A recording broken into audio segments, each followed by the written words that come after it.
কত অসহায় এখানে ভগবান। ভারতের একমাত্র এই স্থানেই এই দৃশ্য দেখা যায়। ভক্তরা ভগবানের সামনে থাকা সমস্ত ভোগ লুট করে নিয়ে চলে যায়। ঘটনাটি ঘটে হুগলি জেলার বলাগড় থানার অন্তর্গত গুপ্তিপাড়ায় জগন্নাথ দেবের মাসির বাড়িতে। কিন্তু কেন এই অনুষ্ঠান? কথিত আছে জগন্নাথ দেব স্নান যাত্রায় 108 কলসি জল আর দুধে স্নান করে জ্বরে পড়ে যান। বদ্যির পাচন সেবন করে তিনি সুস্থ হন। সুস্থ হয়েও রেহাই নেই, উনি খুব দুর্বল আর মুখে কোনো স্বাদ পাচ্ছেন না।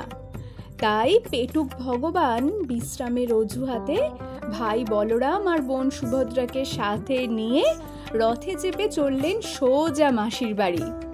মাসির বাড়িতে মাসির আদর আর ভালো ভালো খাবার পেয়ে জগন্নাথ দেব আর বাড়ি ফিরছেন না দেখে লক্ষ্মী দেবী রেগে দলবল নিয়ে পৌঁছে গেলেন মাসির বাড়ি।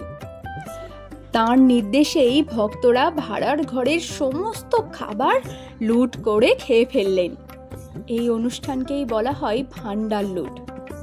অসহায় ভগবান লক্ষ্মী দেবী আর প্রিয় ভক্তদের চাপে রথ নিয়ে বাড়ির উদ্দেশ্যে রওনা দেন।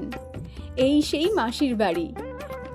এই মন্দিরেই উল্টো রথের আগের দিন 3টি দরজা দিয়ে ভক্তরা প্রতি বছর প্রবেশ করেন এবং 52 পদের ভোগ কাড়াকাড়ি করে নিয়ে চলে যান।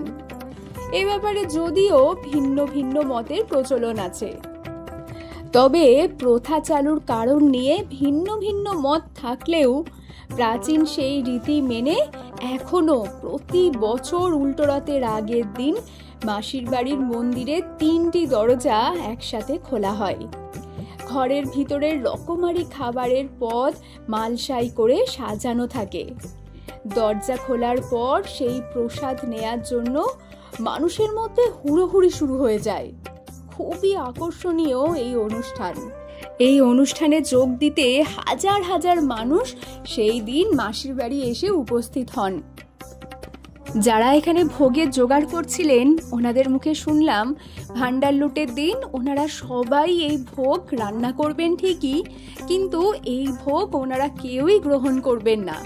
যারা এখানে ভাণ্ডার লুট করতে আসবে তারাই দরজা ভেঙে সমস্ত খাবার লুট করে খেয়ে নেবে। আর এই হলো সেই রথ, যে রথে চড়ে জগন্নাথ বলরাম সুভদ্রা এসছেন মাসির বাড়ি। এই রথই হলো পশ্চিমবঙ্গের 3য় বৃহত্তম রথ ও হুগলি জেলার 2য় বৃহত্তম রথ। প্রায় 300 বছরের প্রাচীন এই রথ। এই রথ উপলক্ষে গুপ্তিপাড়ায় বিশাল মেলা বসে।